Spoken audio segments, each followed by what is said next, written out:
کتنے لوگ تھے جو ہمارے ساتھ چلتے ہوتے تھے؟ آپ ذرا اپنے ذہن پہ زور دیں. بچپن کے دوست، کلاس فیلوز، کاروباری ساتھی، گلی محلے کے لوگ، رشتہ دار، اعزاء و اقربا، آباء و اجداد، اور کتنے لوگ آپ کے مخالفین، معاندین. یہ ساری فہرست ذہن میں لائیں تو ایک دم خیال پڑتا ہے فلاں بھی چلا گیا، فلاں بھی چلا گیا. کوئی سال کے بعد اچانک کوئی بات یاد آتی ہے تو یاد آ جاتا ہے، کوئی 6 ماہ کے بعد یاد آتا ہے. کئی ایسے لوگ ہیں کہ سال ہا سال بعد یاد، ہاں وہ بھی ہوتا تھا. مٹی کا رزق بن گئے، قصہ پارینہ بن گئے. کہانی تو اتنی سی ہے نا، جو اکڑ اکڑ کے چلتے تھے آج وہ مٹی کا رزق بن گئے ہیں. جو اپنے بدن پہ چٹکی مٹی بھی نہیں پڑنے دیتے تھے آج ان کے کفن بھی تار تار ہو گئے. حضرت غوث اعظم فرماتے ہیں قبرستانوں میں جا کے دیکھو کیسے کیسے حسینوں کی مٹی خراب ہو رہی ہے.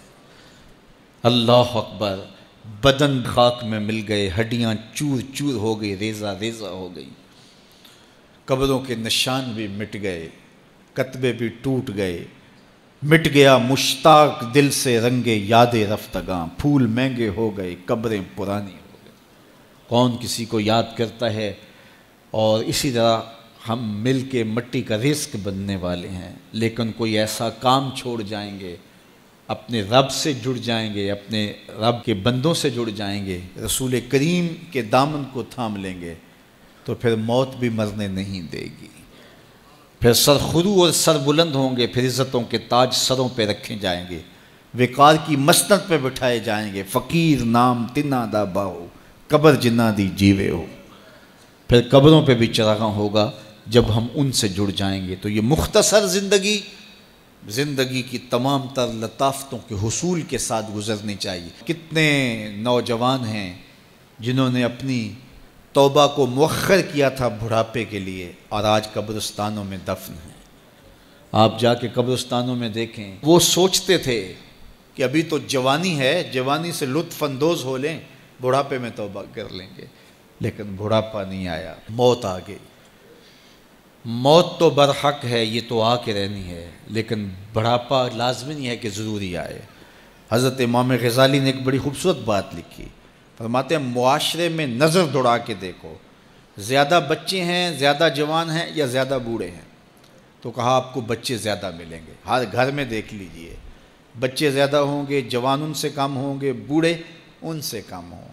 تو اگر بوڑھے تھوڑے ہیں، جوان زیادہ ہیں، تو غزالی فرماتے ہیں پھر بات سیدھی سیدھی ہے، بڑھاپے تک کوئی کوئی پہنچتا ہے، زیادہ جوانی میں چلے جاتے ہیں. اور کہا کہ اگر جوانوں سے بچے بھی زیادہ ہیں تو پھر اس کا مطلب بھی سیدھا سیدھا ہے کہ جوانی تک سارے نہیں پہنچتے، بہت بچپن میں چلے جاتے ہیں. غرہ کس پہ، ناز کس پہ، غرور کس پہ، تکبر کس پہ؟ تو یہ مختصر زندگی جو اللہ کی امانت ہے، اس کو اللہ کے نام پہ گزارو. جو بیت گئی وہ بیت گئی، وہ تو منہا ہو گئی زندگی سے. وہ مجھے رات سے کچھ لوگ میسج بھیج رہے ہیں کہ آج 16 مارچ ہے اور آپ کا پیدائش کا دن ہے، مبارک ہو.